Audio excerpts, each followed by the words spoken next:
Well, then let's get rolling. I wanted to welcome everybody to our first the Consult.co workshop. We're excited about this. Our intent with these workshops is to bring you really snackable content. So we're doing this short and sweet, 25 minutes that we hope is going to help you grow both your consulting business and help you improve your work with clients. And I will invite you now to mark your calendars. We're going to be doing this every month on the third week of every month, and each workshop is going to be recorded. So if you attend, great. If not, no worries. They'll be back in the community for you to enjoy, and they'll all be accompanied with a guide that will help you take that information to go and do something.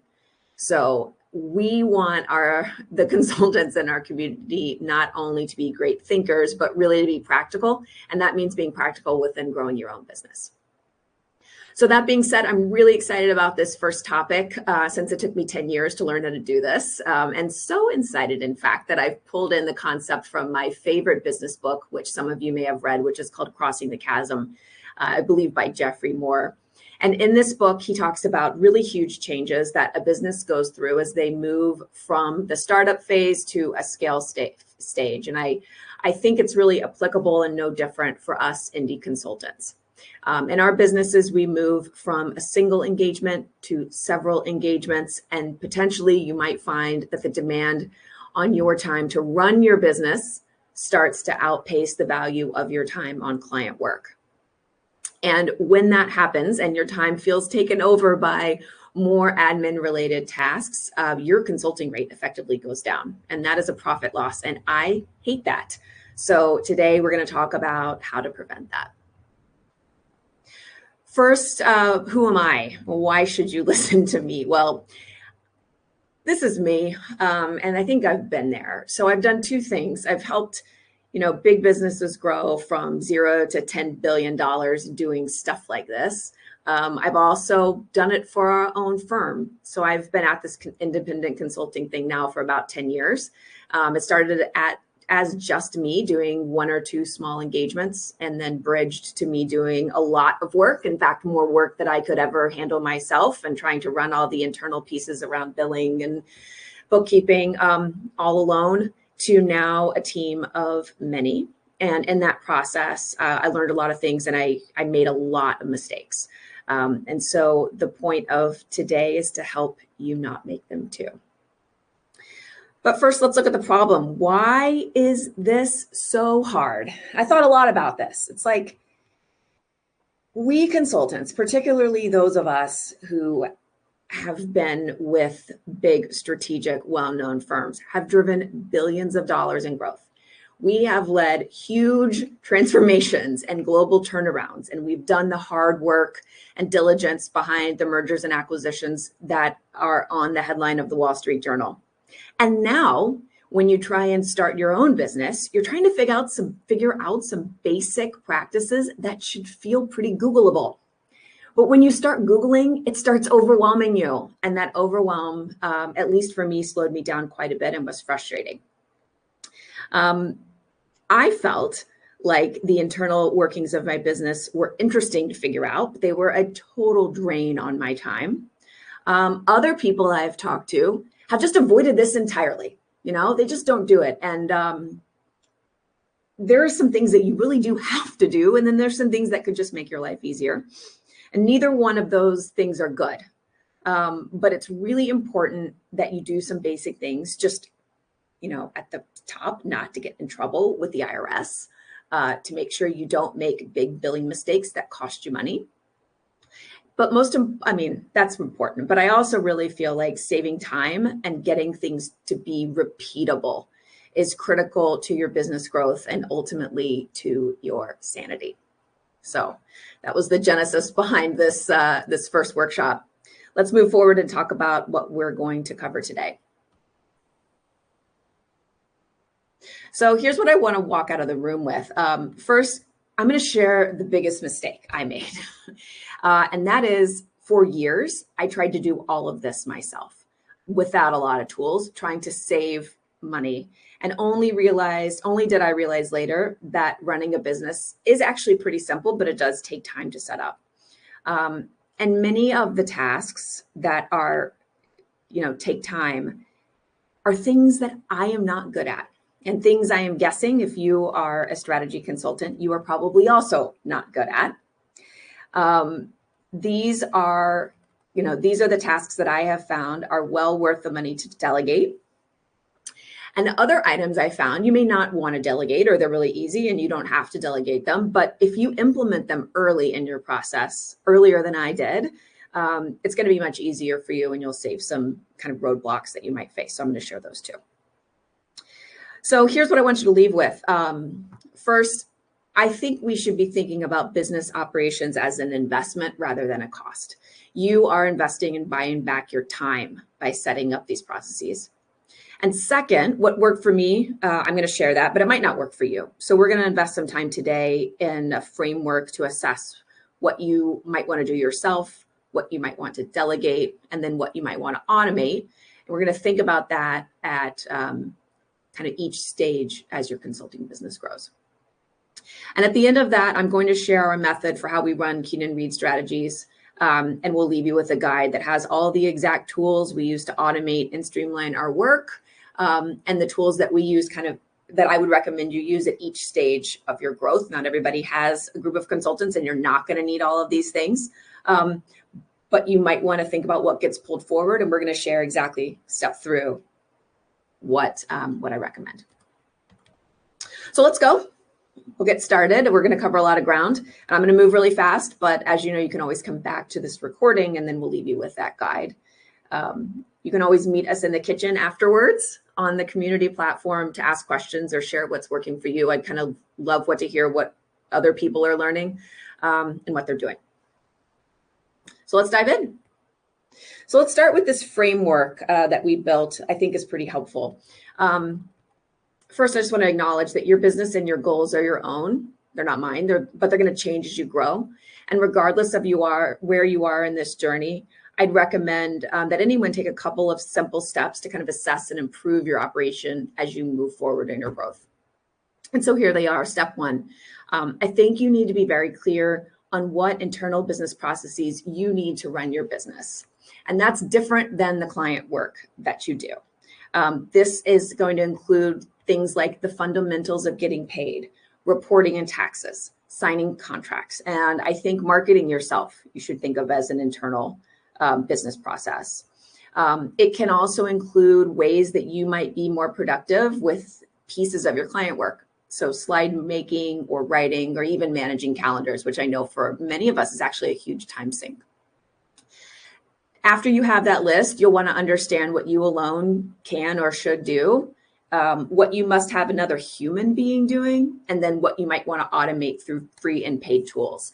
I think the solution is probably going to be a mix of all three of these things, but the trick is to balance the cost of each method with the level of control that you need to make it work.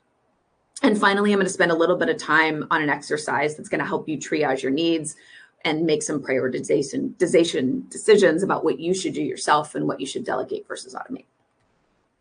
Okay, so let's get pretty practical here. We're going to take a look at what a business process is and how you define it. I think simply stated, business operations are repeatable ways to manage internal tasks. Repeatable. I'm going to say that a lot, repeat it a lot, but repeatable. They should reduce errors. They should help you move faster, and they should keep you compliant, which sounds simple. Maybe not so simple, but I think sounds simple. And I think these fall into kind of three general groups. First is your must-dos. These are the legal and financial requirements that you must have to make money and be compliant with the government. They're going to include things like bookkeeping, invoicing, and reporting. Then you have what you should do. So this is repeatable ways to grow your business. These may be as simple as making sure you have a weekly LinkedIn post just to put yourself out there. And it may get complex as you go along. You may dive into digital content generation. You may start email marketing, but regardless of what you do, it should be repeatable and process-based. And then third, let's call this nice to have. This is anything that you can make repeatable or automate just to help you move faster. So for example, managing contracts. It's so silly the way I used to do this. But we all know that managing contracts and signatures in an e-sign software like DocuSign is much faster than sending Word doc contracts that need to be printed out. You look a lot less professional when you send a Fortune 50 client a Word document agreement to print and sign. And I have done this, okay, not recently, but I have done this because I didn't want to pay the $35 from DocuSign. Here's the reality. When you have DocuSign, you can repeat your contracts, you can replicate them in a couple of clicks. You can easily send them to anyone to sign, including yourself, which of course makes you look like the dummy that I look like, not look like the dummy I look like. But importantly, and this is how I've ended up using it, I know where all my contracts are. They're all managed, saved securely in DocuSign. And when I need to go back and refresh myself on something, it's really easy to find. So all in, $35 ends up saving, if it ended up saving 15 minutes, it would be well worth the spend, but it ends up saving far more than that per month. So just an example. Now we can move and let's look at the different ways you can think about managing your business operation. And so generally speaking, I think you want to assess what's taking up your time, but doesn't necessarily need to be you. So first, what are the least complex elements of your business that someone could do that is cheaper than your rate, right? Let's set those aside. You're also going to want to think through what you need to make sure it gets done, but doesn't necessarily need your control or oversight. And while it may at first, let me just say this, a documented process or a process that has a visibility or control mechanism for you that takes 5 minutes is significantly better than something you think you need to do because you think someone else will make a mistake. Mistakes can almost always be fixed, and that fix is almost always going to be faster than the problem. Not in every case, but in many cases it is.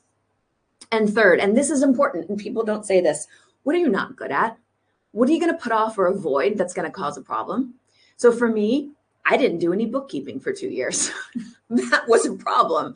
Not only a problem because the accountant had to go back and fix it all at the end of the tax year, but I couldn't run a P&L. I couldn't look at the investments I was making in the business, the $35 a month DocuSign investment that I needed to make because I hadn't spent the time doing that. And frankly, that is not worth my time spent.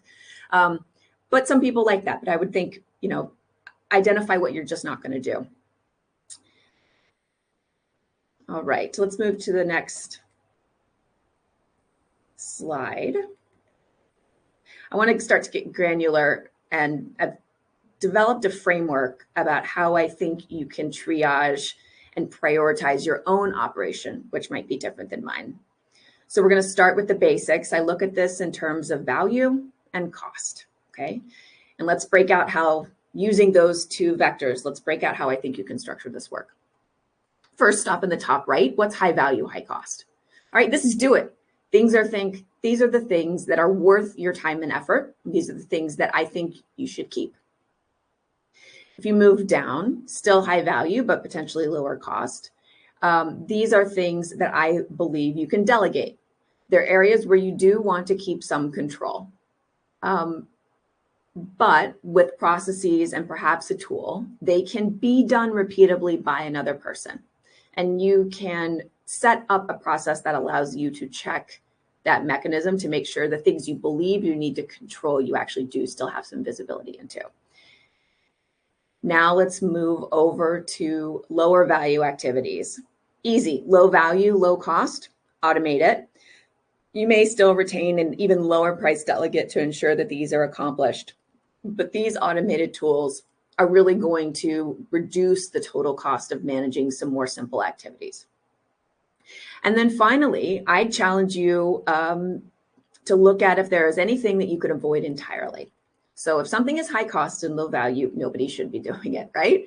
But maybe they're happening. And I think the exercise allows you to identify these. So an example here is if you're sending out marketing emails that are long, individualized, customized marketing emails that are long and long-winded and no one is responding to, that might be something that's no longer needed. There's certainly ways to automate some of that. You might also, if you are not like me and you are a more quantitative, detailed person, you might be keep an Excel of receipts and expenses that you manually update. Okay, there are plenty of tools that can help you automate that. So My message with these is just stop doing these, like right now. Stop it. Okay. I think it's hard sometimes to look at what we need to avoid that's not low value, because maybe it's something, it's just a safety behavior, but stop it. Okay. So that's great. We have our consulting framework. Now I want to move into this actual exercise, because this is how I think you make this practical and implement it in your business. I think you start with a basic list, okay? And you're going to list all your activities, all the things you do, both client-facing and internal work, all in one place. For me, these were one jumble in my head when I started this. And so in order to start to parse this out, I had to get them all on paper. So I'm going to suggest you do the same thing. Put the client-facing or the work-related activities on the left and all of the internal work on the right, okay? Then we're going to look at that column on the right, and we're going to roughly assign them to that frame that we just discussed, okay? So first, client work is really high value and worth your time, all right? So we're going to consider that first column worth it. Just do it, all right? Then we're going to look at internal work. Is there anything, let's go to number 4, avoid. Is there anything on this list that you don't believe is truly necessary that we can stop doing? So here, your long-winded emails, cut it, avoid it, all right? Once you've identified those 2 things, you've identified the pieces of work that might fall into the delegate or automate categories. And we're going to pull those out on the next page, and let's take a deeper click on how I think you handle those. All right. Okay, so focusing now on those 4 activities in step 2. I think you look at these in terms of step 3 and step 4. Step 3 is, for each of these activities, do you have a repeatable process? Before we decide what to do about it, let's look at how you do it. This is a precursor to either delegating it or finding a tool to help with management, okay? I think here we could run into a gotcha. So if you have a process or you don't, process can be a blocker if that process is either not documented or confusing. Okay, I used to have this homegrown system for invoicing, and it was very complex. I had made it needlessly complex with multiple spreadsheets and multiple tools and multiple check steps because I wasn't confident that I wouldn't make a mistake. Okay. And so even though this process monthly, sometimes it took me 5 hours a month once I started adding staff. I mean, like, it was a big drain on my time. And it had to happen on a certain day of the month. And if something else popped up that day of the month, I was in trouble. Like, it was a real problem for me. But when I did this exercise and I thought, okay, this is clearly one that we could get a delegate to take on, my biggest barrier was actually the time required to document my messed up process and then teach it to somebody. And so I kind of had to bite the bullet and like work a weekend and sit down and do it. And what's interesting is that ultimately when I took that step, it forced me to realize how broken and time intensive my method was. And it forced us to clean it up.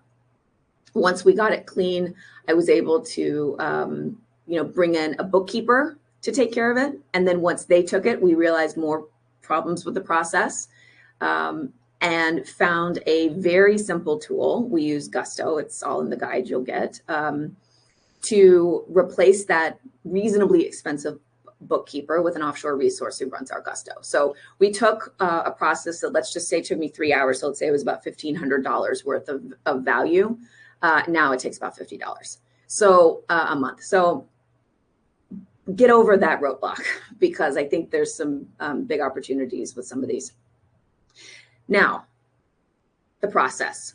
Once you have a process in place, you can decide if that delegate is important or if a tool can take it. Here, I think you should look at what you want to have control over. So for me and for Keenan Reid, that's anything financial. So our invoicing and our bookkeeping. It's also my presence online.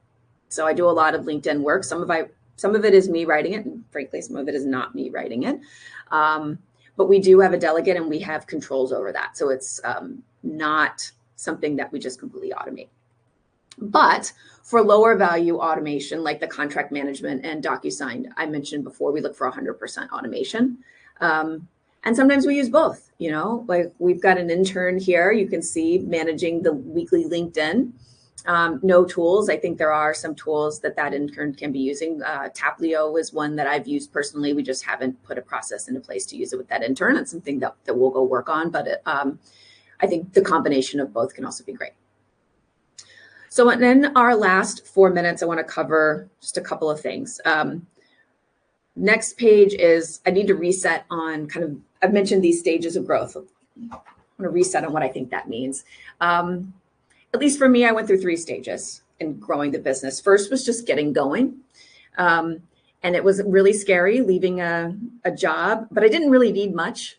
But I mentioned those mistakes. I made some mistakes. I'll go into those on the next page. And I think you should think about just spending a little bit and pulling some things forward to not have to unwind something later.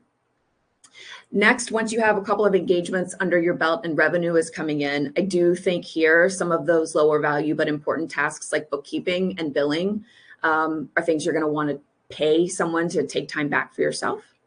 And the next stage of growth is where we are today. We're a micro firm. We're not a big firm, but you may stay indie forever, but you may want to bring in others. And as you do that, I've included some of the things we do now, because the operations really ballooned once we started to add people. And so we had to add people. We have one employee, the lovely Regina, who you all know, and she manages all of this for us, just her. And I think she'd be able to manage it if we have 10 consultants or if we, had 40, maybe with a little bit of help. But the systems will scale. So that's great. Let's look at the next stage and talk about what I think is critical. All right. So in the first phase, what did I need? I really strongly recommend that anyone in this phase set up essential systems like professional email. We use Outlook. It costs money. It was a pain to set up, but it makes our calendar sync with our clients, and it allows us to talk to our clients. And going from a Gmail solution to an Outlook solution, trust me on this, is a real pain and not worth it. I would just start with Outlook from the very beginning and M365 and get all of the tools that you need to work with your big clients. I also recommend you do the same thing for accounting and just use QuickBooks from the start. This is one of the first things you're going to delegate in the next phase, and it would just be so much easier if you had already had a system they could pick up and run with. Next, number 2, it's really important that you start with a sound legal structure. And we've got a tax guide on this. We can pop that into the notes for this too. And that gives our recommendation. Typically, I recommend, you set up a LLC with an S Corp. But the important place here is when you set up your legal documentation, allows you to set up a business bank account and get business credit cards. And I just feel like it's incredibly important to separate the dollars from your business from the dollars in your personal life. Don't mingle them. It just becomes way too hard. When I grew, I added tools that helped us start to become much more efficient and save me time. This is when we started to add delegates. But first, I just recommend you add some basic efficiency and productivity tools. So I mentioned DocuSign a couple times. There's also calendar management tools. A lot of people use Calendly. I've used it before. I think it works fine. I think it's a little impersonal. But Amelia, on the call, you introduced me to Calendar Bridge. A lot of us have personal calendars in Gmail and then other client calendars in Outlook. And Calendar Bridge is a solution that puts all of your meetings in one view. So it saves time with scheduling. We also started here to use some graphic design services to help with PowerPoint. I've used Design Pickle. I've used freelancers. But if you're doing a lot of PowerPoint intensive work, that's also a good one for you to figure out a delegate or a service for. Next, I think in this indie growth stage, positioning yourself on LinkedIn has been really helpful. To save time, when I was doing it myself, I used a service called Taplio. It's an amazing AI tool. It provides topic suggestions. It tracks your performance. I've also used Swipewell, which is kind of a filing card system, if you will, for all the ideas that can hit you at odd times. You can also use an Asana board for this. I think it's probably just as simple. I think that's what we'll pick up with our intern. So that's sped up the process. And then third, I would really recommend that anyone in this stage protect themselves and start looking for errors and omissions insurance at this point. I've never had an issue where I've had to use it, but my clients require it. So we have E&O insurance. We use our E&O to cover our client base, but it was actually required by our clients. So I would say at this point, it's probably a good thing to have. And your personal insurance broker can help you find a policy. That I don't have a, you can Google it, but we went through our personal insurance broker. All right. So that was just a really quick survey of some of the tools and highlights of what I think is important.